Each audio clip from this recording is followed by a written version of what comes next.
So, you ever have one of those games where you sit down, you read the rule book, you read the art, maybe you viewed it ahead of time, and you go, man, I cannot wait, this theme is perfect. The art is amazing. The mechanics are right up my alley, depending on if you look at Board Game Geek or just the description from the publisher. And then you get it in front of you at the table and you go, oh my gosh, this is a hot mess. In a good way.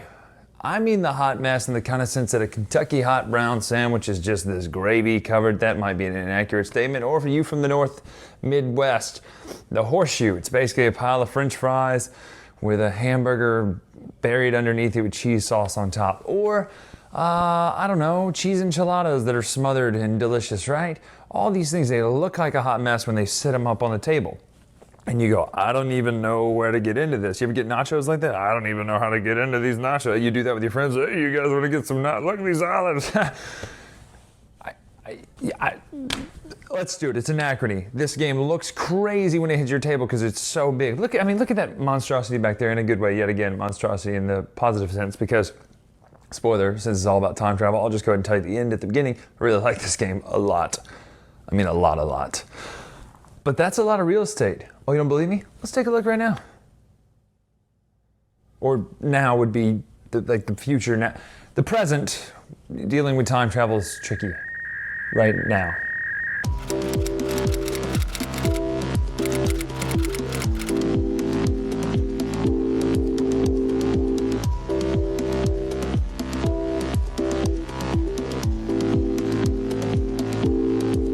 One thing I need to point out first, behind me here, everything you see in this review will be about the base game. Now we'll touch on the expansions and modules, but everything played was the base game with one exception. You'll see them on the table, these little plastic miniatures. But let's take a look down the lane that is Anachrony and see what it looks like on your table. First of all, faction boards. That's a plus, right? Everybody gets their own personalized faction board. You have to love that. And if you don't, you're probably a terrible person. Sorry. Look at that, these little crystal cubes for resources, nice and kind of tacky. However, quick, which color's which? It's really hard to tell when they're in your hand or on the table. We'll talk about that later when it comes to art. Every faction gets a unique player board. Ironically, one of the factions is a kraken, one's a lion, one's a flower, and one looks a little bit like, I don't know what you would call it, maybe a sun spear. Maybe this is the future of Westeros, who knows? But down here, you have your other faction boards. These are things like buildings and tokens and stuff. None of this makes sense yet, but we're gonna go through it thoroughly. Just be warned, it's a very big game. There's a lot to it. This is the main board here with flip overable tiles right there. I just wanted you to get a picture of the art in this game, right? It's very reminiscent of some cool late 70s, 80s, mid 80s sci-fi, and I really like it for that reason. Lots and lots of tokens, buildings, and personalized player powers. Plus, if you get the expansion, really, really great plastic miniatures that your workers, that's right, what if the game does this? Actually ride in. So instead of just putting your worker on a tile like this in the ordinary game, they actually sit in the metal mech, plastic mech. So how does this game play? Let's find out. So let's talk about the theoretical time physics elephant in the room here. So this game is a worker placement game with resource management, city building, and all such as that, but with a time travel aspect. You say, how do they pull off a time travel aspect in this type of board game? In a very Euro game, how is it possible? Well, this is the turn tracker here. It's very important. It's kind of the key idea, the arrows, the turns, whatever you call it, generations. I don't remember what the name is, but it's the turns. So there's 7 turns, 1, 2, 3, 4, 5, 6, 7 at max. There might be less. We'll talk about that later. Up at the top of the super projects, these are basically just big buildings that take 2 building slots of your area. Also, we'll cover that in a minute. But this is what the normal game setup would look like towards the bottom of the board. You would have the layers set up and then one face-up super project, and each turn you would flip up a new super project. The focus is the area you're in. So if you're in turn 2, your focus marker is at focus 2. That's what this little one is here. You just take one of your character markers and put it there. Now, there's a phase called the warp phase, and this is the whole getting stuff from the future thing. Now, if you believe in a B theory of time when it comes to theoretical physics, there is a past and a present that exist at the same time. And if time travel were possible, you would just ask for something from the future, and if it were possible to make something come back in time, it would just instantly appear. This is one of those concepts that you need a cup of coffee to understand, really. Oh, thank you. Basically like that. In the sense that you would want it, and then it just happens instantly, but then you gotta pay it back. Here's what that looks like. So effectively, if you're explaining this to someone and they're not getting the concept, and trust me, I played this with 3 people who play games all the time. And this is a tough concept at first. If you wanna make it easy, just call it a loan. It's a loan is all it is. That's a loan that you have to do a little work to pay back, and when you pay it back, you get points. And that's the beautiful thing about it. So during the warp phase, you can play up to 2 of your little tokens. Now you have 10, these are just 2 examples. This one's for neutronium, and this one's for titanium. You do a little blind bid thing where you kind of hold the 0 to 2 that you're gonna do, and it has to do with majorities. We'll talk about in a little bit down here for another phase. And it also has to do with the back sides of these. If you're playing the other side, some of them have bonuses, and the first player gets to place in player order. So let's just say you place the neutronium and the titanium. Well, then they just instantly pop up, and you get them for that turn to use. Now, these stay down here, and there's another phase that actually happens earlier, but for the first turn you skip it, and the rulebook does a good job. It actually tells you to skip the phase when you're reading the rulebook and come back to it. It's a good phase. You do the paradox phase. So you then look to see how many of these little tokens are out here. Whoever has the most per era rolls this dice. It's 0, 1 to 2. These are anomaly tokens. Well, these are paradox tokens. And then whoever gets, I think it's, most people have 3 up at the top. Whoever gets 3 anomalies, or if you get 3 paradoxes, you get an anomaly, which are bad buildings that cause -3 points, and you basically have to kill one of your workers to get rid of them. We'll talk about those in a little bit. So that is what this whole turn tracker is about. So how do you get rid of these loans effectively? Like this. So here's how you pay something back. Let's say it's turn 2. Well, you've already placed these 2 in turn 1, yes? You cannot pay a loan back or send something back in time in the same turn. You have to use a power plant to go back in time. Remember, your focus is on the actual turn that it's on. So you would build a power plant. We'll talk about building buildings in a minute. One important concept I wanted to show you there. These 2 symbols are important. The symbology in this game, or the iconography in this game, is really good. These shapes, because they're the shapes of the actual worker things, I'll show you in a minute, are actions, non-free actions. These circles are free actions. I'll talk about what they do in a little bit. Notice they also have reference numbers. Love it, because every single building has a reference number that tells you exactly what it does in the back of the book. Rule book, by the way, excellent. Now, you would take the action like this. So for the power plant, there are no restrictions on which type of worker. This is a scientist, this is a genius. Geniuses are basically wild cards that get all the bonuses of the other ones, but I just wanted to show you. So on your turn, because this is a player board action, you don't have to power up an exosuit. We'll talk about that in a minute as well. It's a big game, a lot of concepts, sorry. You would put this here to take an action. Well, then you get to move your focus up 2, 3 spaces back. So you only need to do it 1, and you can pay one of the resources back. So in this case, you would do titanium. The other thing you can do is, let's say you had another power plant here. Let's say you've already played that one, just pretend it's still there. It's not magic. You would then play this one. You can keep the focus there and then pay another resource back to go ahead and knock out both of these. But for each time you do it, you have to have that power plant option available. Each time you send an item back in time, you're helping close the loop in a very time travel sci-fi movie sort of way. So this tracker keeps track of how many times you do that. The further up you go, the more victory points it's worth. This character, this is the B side. There's an A side where everyone's the same. The B side, everyone has different player powers, which I like. This one goes all the way up to 12 points. If you do this all 2, 4, 6, 8 times, you're gonna net yourself 12 points at the end of the game. So it's a good way to earn points, and it's just a cool concept. It's one of my favorite concepts about this game and why I love it. So while we're at it, let's go ahead and talk about the player board itself and knock this out. So I already talked about the time travel track up here. This is the morale track. This has to do with another way to get or lose victory points. The concept works like this. There are 2 types of workers. You have awake workers, ready to work, and you have tired workers. These ones can't be used until they wake up. There are 2 ways to wake it up. One is the negative way, which is very much like Stonemeyer's Euphoria. You can take a free action. So anytime you place one of your discs on a circle spot, that's a free action, but it can only be done once per round. That's why you use the thing to cover it up. You have a stack of these that you use for different free actions. This one, you move your morale down, and it just wakes everybody up as a free action. The other one, let's just say you were here and you needed to wake everybody up. You would pay the cost of water below your morale marker. So this would cost me 5 water. I would move up the morale track. Everybody wakes up. This is not a free action though. If you go here with the blue worker, you come back awake when you get your workers back. That's what the symbol means with the little half U-shaped arrow and an eyeball. So that's what that means. You keep moving up this until you get here at the end of the game. If you're here, you'll get 6 points. By the way, this is side A. Everybody's B side is different. Everyone's A side is the exact same. So it's a very cool way to introduce variable player power into a game. Once you get to this point, this reminds me of Grand Austria Hotel. Each time you would move this up, you would just gain 2 victory points at that moment. So at the end of the game, you're going to get 6, but each time you do this, you're going to get 2, 2, 2 every time you do it. Not every time you move your finger. That would be silly.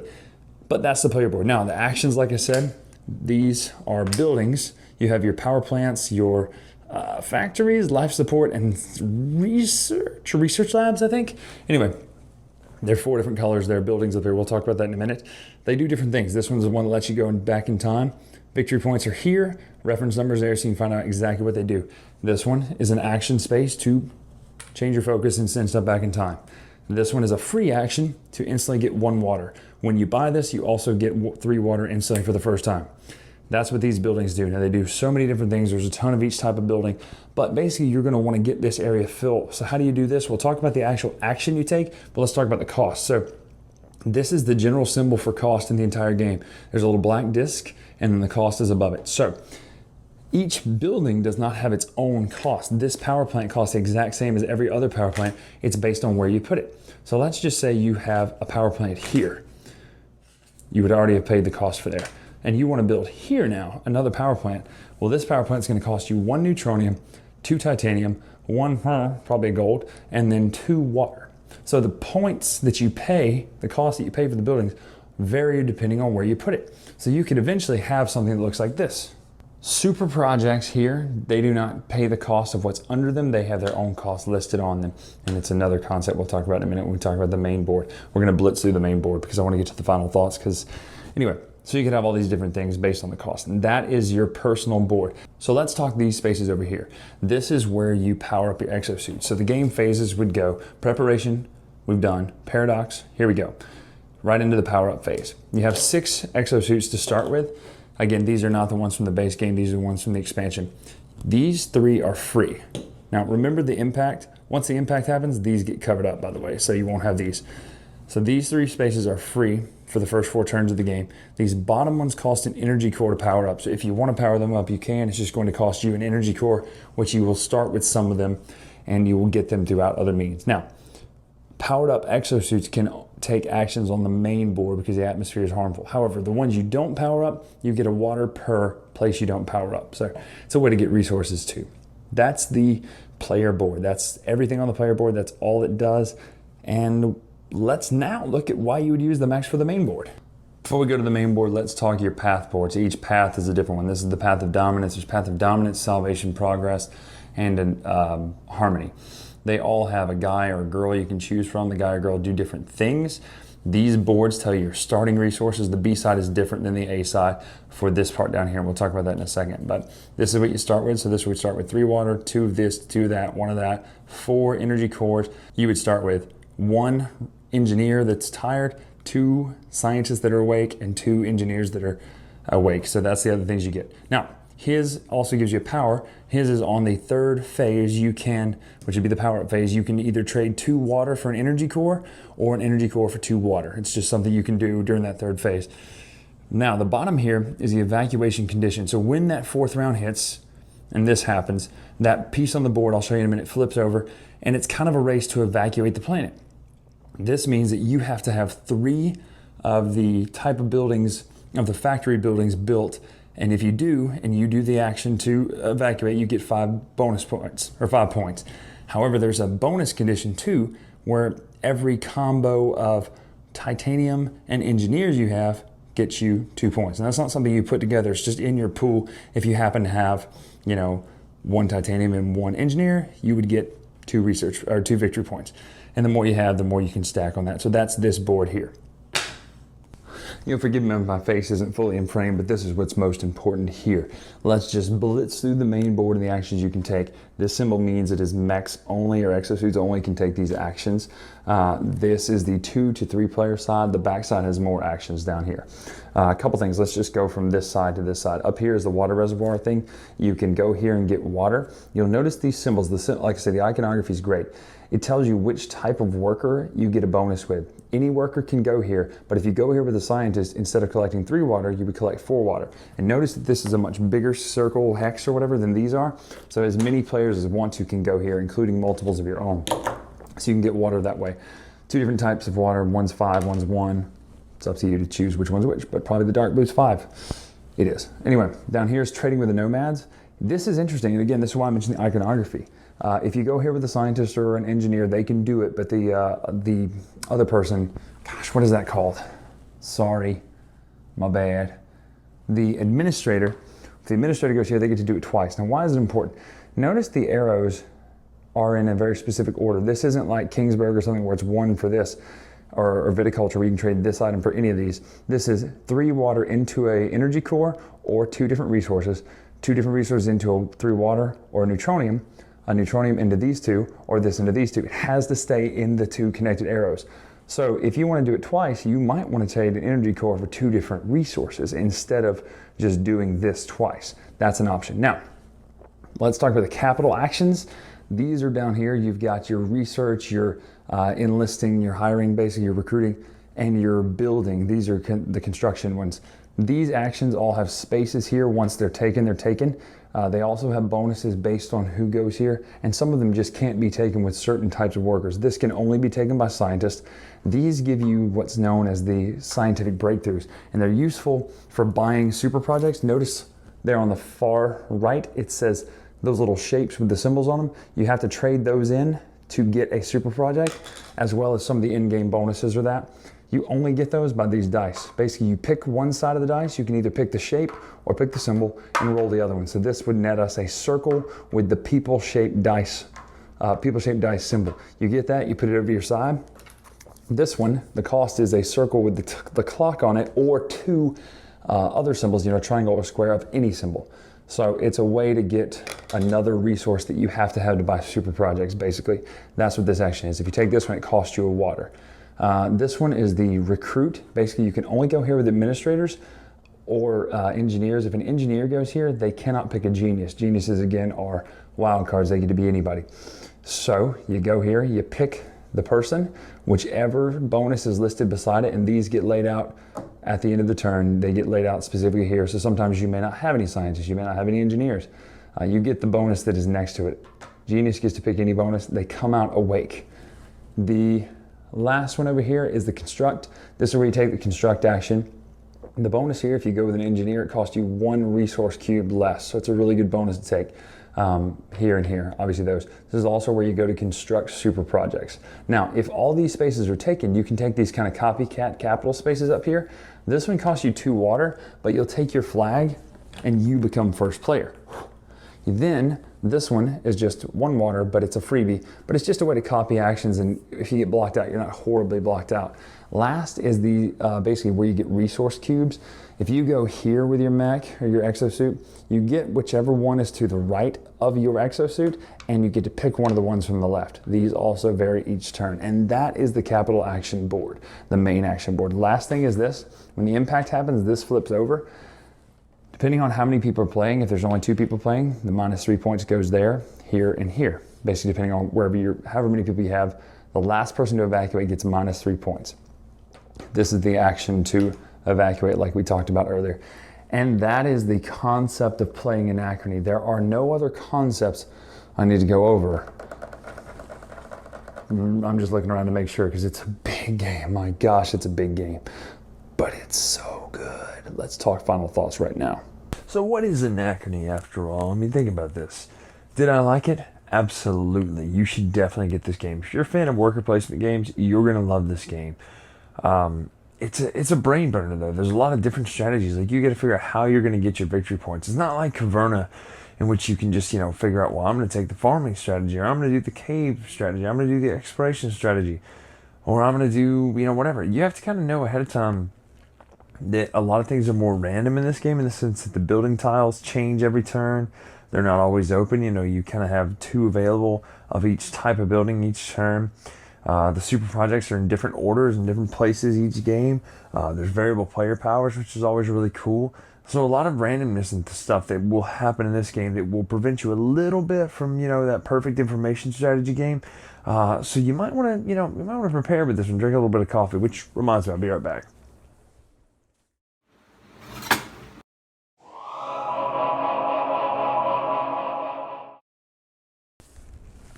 Sorry about that.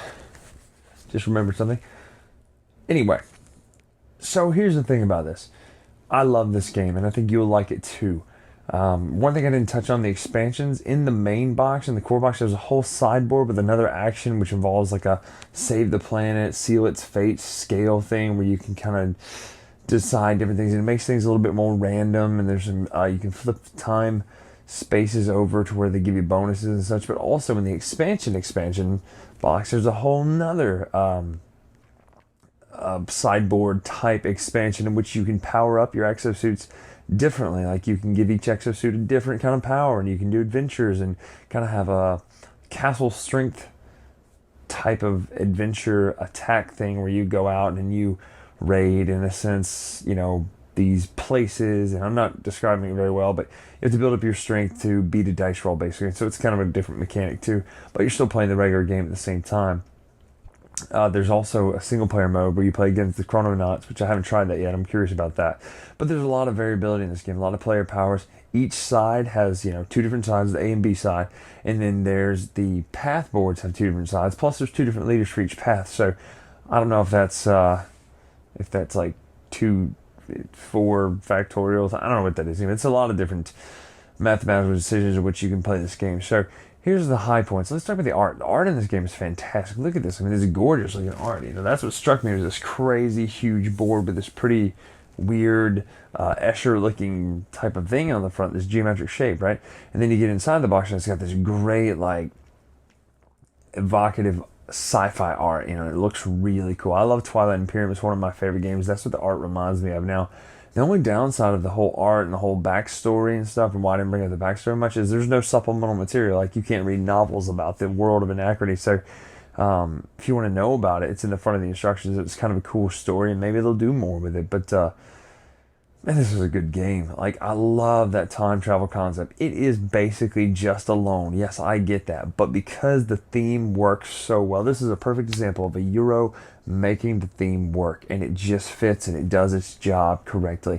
And it makes this, where this could have been, you could have done a farming game with these exact same mechanics where you borrow money from the bank or you borrow water from the bank, but you don't.